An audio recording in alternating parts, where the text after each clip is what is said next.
Hey y'all, and welcome to the cutest little thing. My name is Andrea, and I'm so glad to have you here today. I'm from southeastern North Carolina, and I love all things vintage, thrifted, upcycled, and DIY'd, and you will find all of those things here on my channel. I also have 2 vendor booths in my local small town where I sell my crafts and decor pieces. I'm so excited for today's project, so let's go ahead and get started. Okay, y'all, today we're going to be baking in the kitchen, but that's faux baking. We are going to make biscuits, faux biscuits. So first we're going to need some flour. Any flour will do, and you're going to need 2 cups. Now this is a half cup measure, so don't be alarmed with me scooping 4 times. It is a half cup. You are going to need salt. You can use table salt, pickling salt, even Epsom salt will do. And you're going to need a full cup of salt. And you can see I was at the last little bit of my container of salt. So I grabbed my canning and pickling salt to finish out that little bit that I needed to make my cup. And I go ahead and I mix my dry ingredients together before I add my wet ingredients. And that was 1 cup of warm water that I added into our mixture. And then you just want to mix up, and it will begin turning into a doughy mixture, just like if you were making real biscuits. And you mix and mix until it gets kind of hard to mix. You know how that is. And then just spread some flour on your surface. And I just dump that mixture right out onto my counter. My countertop was clean. You can dump it onto a cutting board or whatever surface you're working on. Just have flour there just so it won't stick. And then you want to get your hands in it, and you just begin squishing and mashing and kneading just like you would real dough. And this is a great project to get your kids involved or your grandkids. They would love getting their hands into this and helping you mix up some fake biscuit dough. And I just take it in my hands and squeeze it, twist it, all the things. And if it's still a little tacky, you can add more flour. And if it's a little too dry, you can add a splash of water, just adding a little bit at a time. You want to begin smoothing it out and shaping it kind of into a round clump, like one large biscuit. And you can see how I'm just going around those edges, rounding those edges, getting it ready to cut. I do have a biscuit cutter. I actually found that biscuit cutter at Goodwill, so keep your eyes out for those vintage ones or those rusty, crusty ones at Goodwill. But any biscuit cutter will do. And just run around and shape it. And look how good that already looks. Just still wet, straight from the dough. How it already looks so good. And just keep cutting and making your biscuits. And you can kind of smooth out those tops. And if you do get a little too much cracking, you're going to have some cracking. You want it to look realistic because even real biscuits will have that cracking in it. But if you do get too much, just take your finger and wet it with water and smooth over it, and that will help eliminate some of that cracking that you may get. Then just reshape your dough once again into that round clump, shaping it and getting it ready to cut more biscuits. And if you don't have a biscuit cutter on hand, you could use like a lid of some sort, just anything that you could mash into your dough for a circular, even if you had a round cookie cutter, you could use that just to make that circular shape. You could even take a piece of dough and ball it up in your hands and then press it and flatten it just a little bit to make your biscuit form. Like I did here, and now just going around and getting those edges good and smoothing that dough out. Now we're ready to make some butter. So you just take a piece of that dough in your hands, and I'm taking the apple barrel paint.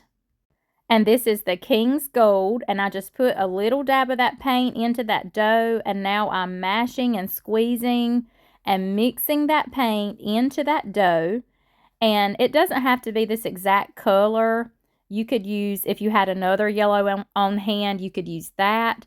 And now I'm taking just a little bit of a cream color. This is also apple barrel paint in the color Toasted Marshmallow. And again, just squeezing and pressing that paint into that dough. And that's mixing with our King's Gold color.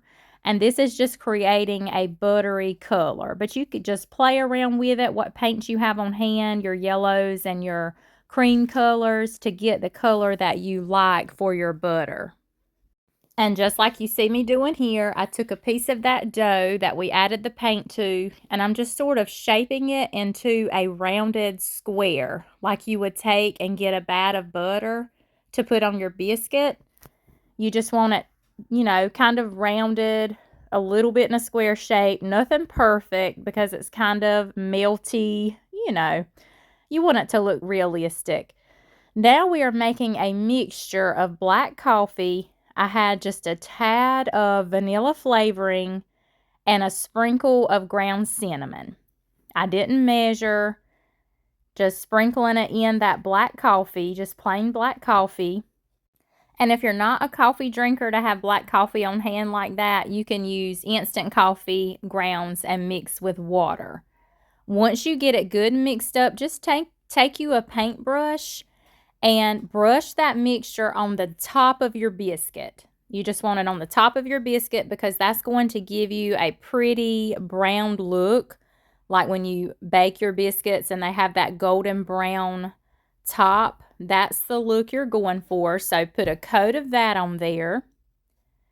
And I did add my butter after that, but you could add your butter before that and brush that mixture over your butter as well. And then we will be baking these on 250 for about 3 hours total. But I do like to check mine every hour. And every hour that I check on them, I will brush another coat of this mixture on the very top. And again, that's your preference, the color that you like and the look that you're trying to go for. If you want more of a primitive look with your biscuits, you'll want them darker. Or if you just want a natural biscuit look, you'll just want that golden brown color on top and then your sides lighter. Once you get all your biscuits with the mixture brushed on them, they're ready to go in the oven. You can do 250, but my oven tends to get hot, so I did less. I did 175, and you want to check them every hour, and they're going to bake about 3 hours or until you feel that they are good and dry. And here is our finished biscuits. These are super cute, staged up in your kitchen with your kitchen vignettes on a shelf with your faux jam jars and your grubby jars and things like that. Y'all let me know what you think of these. I hope that you are enjoying today's content. If you are and you're not already subscribed to my channel, I hope that you will consider before you leave today, hit that notification bell. Be sure you are receiving all notifications. I would love for you to become part of our YouTube family. Okay, let's get back to the DIYs. I'll always pick up little plates like this from Goodwill, and one of the things I love to do with them is to make faux pies. So today with these little plates, we're making faux blueberry pies. So first I'm cutting a piece of muslin fabric just to fit in the bottom of that plate. It doesn't have to be perfect or anything. It's just going to be hot glued on the bottom of that plate, and it's acting as faux crust. So I'm just taking my hot glue gun, just applying a little glue and pressing that fabric down to that plate. Now for our blueberries, I get these blueberry picks off of Temu. You can also find them on Amazon. And you can also make your blueberries with salt dough or air dry clay. But today I'm just cutting these picks up and using the blueberries off of them. I just like to use what I have on hand most of the time. Cut those off and just place them all in the center of that plate. Next, I'm taking a piece of that muslin fabric. I just take it and rip it into strips. And you want to put a dab of hot glue and then press that muslin fabric strip down into that. And when you press it down, you want to sort of pinch it together because you are creating those little pleats just like you see in a pie crust. So you put a dab of glue and then you press down that fabric and sort of pinch it. Press it in to create that pleat. And just continue this process all the way around your plate. And if you don't quite make it all the way around with your piece of fabric, just grab another piece and start where you left off until you get all the way around. And next, I'm putting a little dab of hot glue here and there on the center of my plate just to press those blueberries down into it. We are going to have strips of fabric going over the blueberries, but you do want to have some of them glued down just to help keep them from going anywhere. Once your berries are secure on your plate, just take more of those strips of muslin fabric and just cut them to size where they'll go from one side of your plate to another. And I just take a little dab of hot glue and put at the edge and then press that strip down. And I like 3 going one way and then 2 going the opposite way, if that makes sense. And you just want to kind of mimic real crust, how you kind of go over, under, over, and then you alternate under, over, under, if that makes sense. And then hot glue your strips on the end. And a lot of you may remember us making these faux pies at Christmas time, and we used red berries. So these are super cute to make all year round. You can use whatever kind of berries you want, or you could even use little apples and make faux apple pies. And then I love in the summer for your patriotic decor, you can stage red ones and blue ones together. The possibilities are endless with these. They are just too cute. And this mini size is cute for your tiered trays, or stick them in a little vignette with some of your grubby jars. Once we get our pie all the way together and glued our strips down, I like to go in. You can go in with your coffee grunge mixture, or like here today I have a mixture of black coffee, just a little dash of vanilla, and a little sprinkle of cinnamon. And I'm taking my paintbrush and brushing that mixture all over the pie, all over the fabric. And then while that fabric's wet, I take a little bit of that cinnamon and just sprinkle over the top. And after that dries, if you want it a little darker than that, you can go over your pie once again with a second coat of your coffee mixture. And look how cute that is already looking. Once it was dry, I did add a jute string bow. I just tied it like a shoelace and hot glued it right on the edge. I thought that was just a cute little embellishment for those mini pies. Look how cute they are, staged up with that grubby preserve jar. I have a video coming soon on those grubby jars. And here is one I did. I used a little bit of a larger plate, and I added a tag onto that one. I just stamped the word pie on that. These are just so cute, y'all. I hope y'all love them as much as I do. Okay, we have to make a sign, a kitchen sign for all of our fake bacon we've been doing. So I had this hot chocolate bar shelf sitter I got from Hobby Lobby. I got it from the after Christmas sale when they had their Christmas on 90% off. So I got a really good deal on it. So I'm going in first with this coat of chalk paint. And I started to just paint the front and leave the sides that wood grain color, but I decided to paint the entire piece. You can tell how I kind of paused for a minute thinking about that. And this is the color Buttercream in the Dixie Belle chalk paint. I got 2 coats on that. Once it was good and dry, I wanted to go in with some milk paint. This is the Sweet Pickins milk paint in the color Birdie. It's a very beautiful bluish, greenish, grayish color. And I went in with the first coat, and we'll let that dry really well, and we will go in with a second coat. Milk paint is known for its natural ability to chip, and in this project, we did get some chipping, as you can see there, but I wanted to cover that up. I didn't want quite that much chipping for this piece. So I went in and I mixed up some more of that milk paint, but I added just a little bit of chalk paint with that, the color drop cloth in my chalk paint, and I mixed that up, and I dabbed this mixture of paint just on the front of the piece. I left the sides just how they were with the color birdie and the sweet pickings. And you can see I created texture here by dabbing on with my paintbrush, and that way we wouldn't have any of those brush strokes in our paint.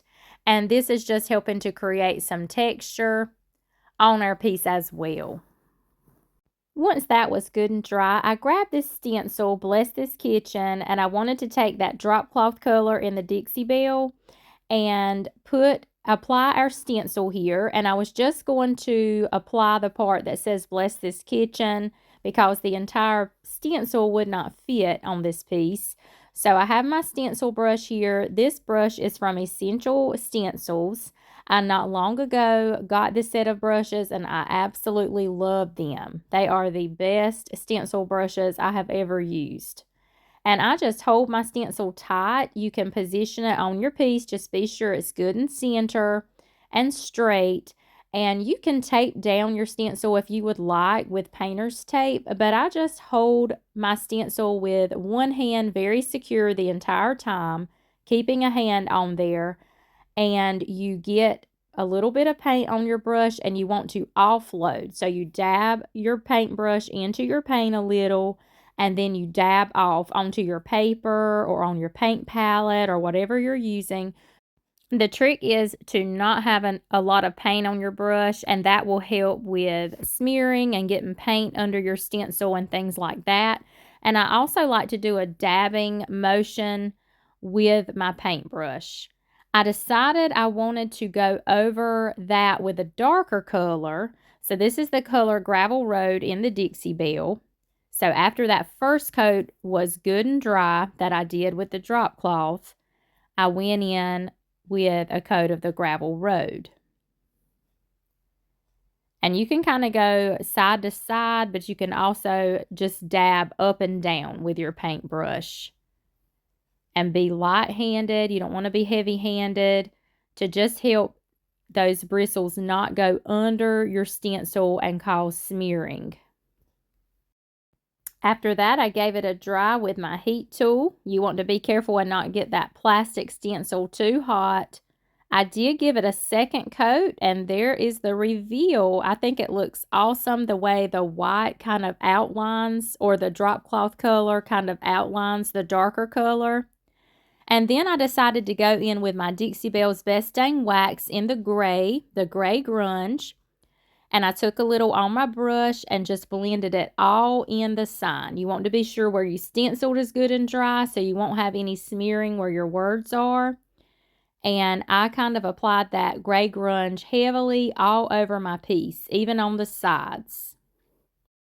Now you can leave your piece just like this if you would like for a cute little shelf sitter, but I did want to embellish mine with a bow, so I just took some different pieces of Jubilee homespun fabric as well as some lace and also some muslin fabric that I rip into strips as well, and I layered them into my bow dabra. You can see here how I go in and I do some loops. And then I will cut, and then I will go in and cut a couple of strips and just layer a couple of strips in. And I will show this entire process making this bow just so you can see an up close view of how I do this. Now I'm layering in some lace. I like to purchase my lace off of Amazon. I get a bulk bundle pack. I'm just doing a few loops. Then you just trim.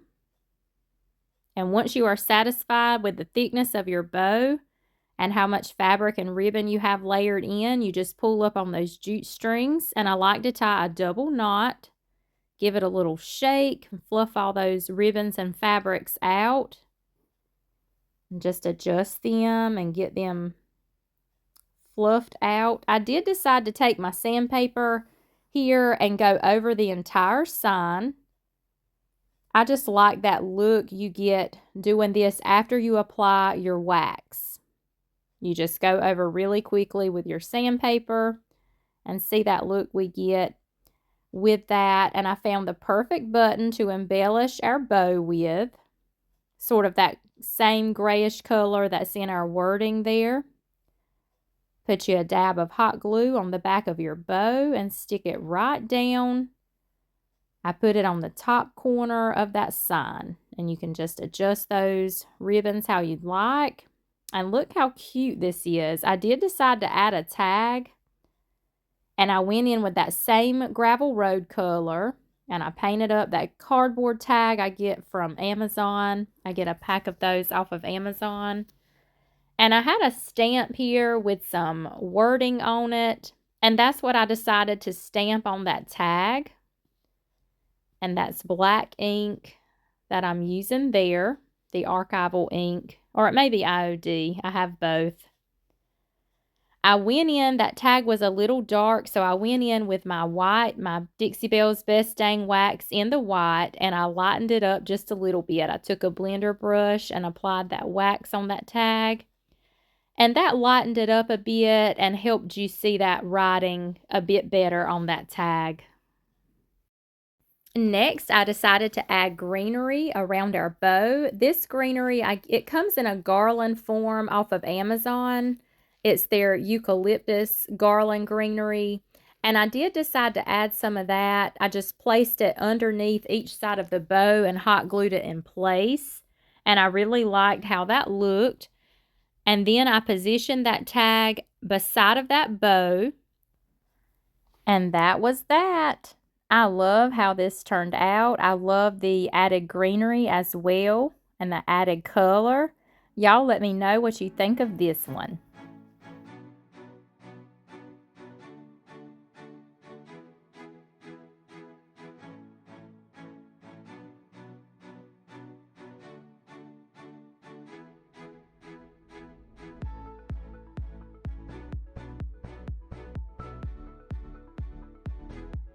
Okay, y'all, that is it for today's video. I hope that you enjoyed it.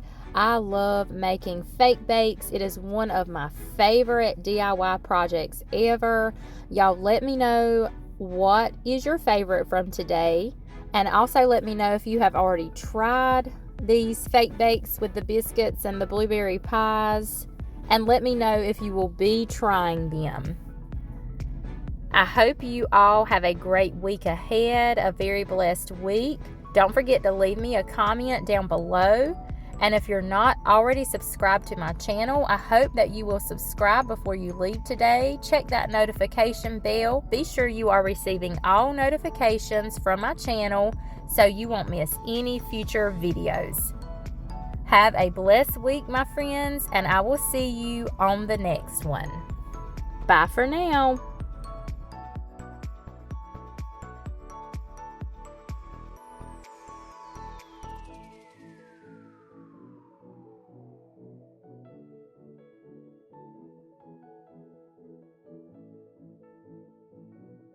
And don't forget, I am a retailer of the Sweet Pickins milk paint. You can contact me over through my Facebook business page. All you have to do is send me a message letting me know what colors you would like to order. I have these $7 sample packs in stock and ready to ship. Thank you all for your support.